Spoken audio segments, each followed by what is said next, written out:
ఈరోజు దేవుని మాట లూకాసు వార్త గ్రంథం 23వ అధ్యాయము 46వ వచనం. అప్పుడు యేసు గొప్ప శబ్దంతో కేక వేసి, తండ్రి, నీ చేతికి నా ఆత్మను అప్పగించుకొనుచున్నానెను. ఆయన ఈలాగు చెప్పి ప్రాణము విడిచెను. ప్రేమైన దేవుని మాట వింటున్న వాళ్ళారా, తండ్రి, నీ చేతికి నా ఆత్మను అప్పగించుకొనుచున్నానని తన ఆత్మను ఎవరికి అప్పచెప్పాడు? దేవుడు తండ్రికి అప్పచెప్పాడు. తండ్రి, కుమార, పరిశుద్ధాత్మ దేవుడు ఆయన కుమారుడుగా వచ్చాడు. తండ్రి ఎక్కడున్నాడు? పరమందు ఉన్నాడు. తండ్రి చేతికి అప్పచెప్పాడు. ఆయన ఇలాగూ చెప్పి ప్రాణం విడిచెను. ప్రేమ దేవుని మాట వింటున్న వాళ్ళారా, శిలువలో పలికిన 7 మాటలు మనం ధ్యానించుకున్నాము. చివరి మాట ఇది. గొప్ప శబ్దంతో కేక వేసి, ఆయన ఎటువంటి శబ్దంతో వేశాడు? గొప్ప శబ్దంతో కేక వేసి. ఆ శబ్దము అందరినీ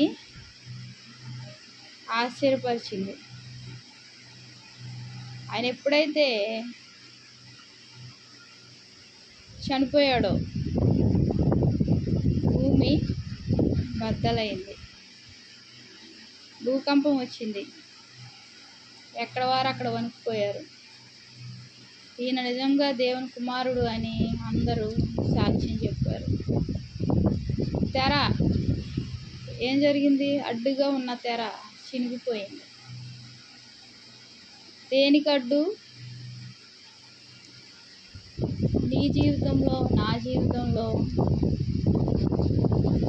దేవుని యొక్క సన్నిధిలో ప్రవేశం లేని అనుభవంలో ఉన్న మన జీవితాలకు దేవుడు ఒక చక్కని మార్గాన్ని చూపించాడు. ఇదివరకు యాజకులు మాత్రమే ప్రవేశించేవారు లోపలికి. ఆ తెర లోపలికి ఎవరు వెళ్ళేవారు? యాజకులు మాత్రమే. వేరొకరికి నాకు నీకు అర్హత లేదు ఆ రోజుల్లో. ఎప్పుడైతే దేవుడు వచ్చి ప్రాణాన్ని అర్పించాడో అడ్డుగా ఉన్న ఆ తెర చినిగిపోయింది. దేవుని సన్నిధిలో స్వతంత్రంగా ప్రవేశించి స్వతంత్రంగా ఆరాధించుకొని దేవుని కీర్తిస్తూ ఆయన పాదాల చెంత చేరి ప్రార్థించే కృపను దేవుడు మనకు అనుగ్రహించాడు. ఆయన వచ్చుట ద్వారా మనకు ఎన్నెన్నో ప్రయోజనాలు కల్పించాడు. 1 కాదు, 2 కాదు, ఎన్నో. మన జీవితాలకు రక్షణ ఇచ్చాడు. మన దరిద్రతను తొలగించాడు. ప్రతి విషయంలోనూ తండ్రి అనగానే ఆయన మనల్ని విడిచిపెట్టకుండా మనకేం కావాలో అవన్నీ అనుగ్రహిస్తూ,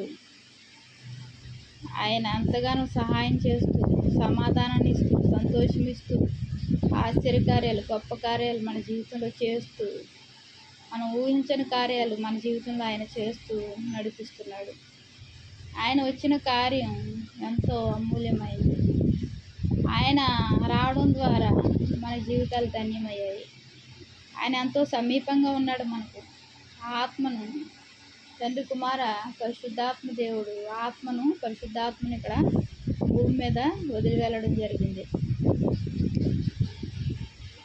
ఆ ఆత్మ ద్వారా మనము తండ్రి, అయ్యా అని మొరపెట్టగానే ఆత్మదేవుడు మనకు సమీపంగా ఉండి మన కార్యాలు, మనం అడిగినవన్నీ మనకు అనుగ్రహిస్తూ మనల్ని ఈ లోకయాత్రలో అసమాధానంతో, సంతోషం లేని మన జీవితాల్లో సంతోషాన్ని ఇచ్చి, సమాధానం ఇచ్చి మనల్ని నడిపిస్తున్నాడు.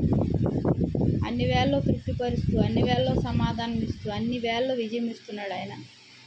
మరి అంత గొప్ప దేవునికి మనం నిత్యము ఏం చేయాలి? స్తుతులు అర్పించాలి. దేవునికి వందనాలు. ప్రార్థన చేస్తున్నాం. మహాప్రేమల తండ్రి, కృపగలానికి వందనాలు, స్తోత్రాలయ్యా. నీవు రావడం ద్వారా ప్రభా మా జీవితాలు ధన్యమయ్యాయి తండ్రి. నాయన, మా బ్రతుకుల్లో ప్రభా అన్ని అవసరాలు తీరుస్తూ, అన్ని వేళ అన్ని విషయాల్లో సమాధానం ఇస్తూ, సంతోషం ఇస్తూ, విజయం ఇస్తూ నడిపిస్తున్న విధానం బట్టి వందనాలు చెల్లించుకుంటూ నా ప్రభుని ప్రియరక్షకుడు యేసుక్రీస్తు వారి నామంలో అతి వినయంగా బ్రతిమలాడి వేడుకుంటున్నాను తండ్రి. ఆమేన్. Praise lord.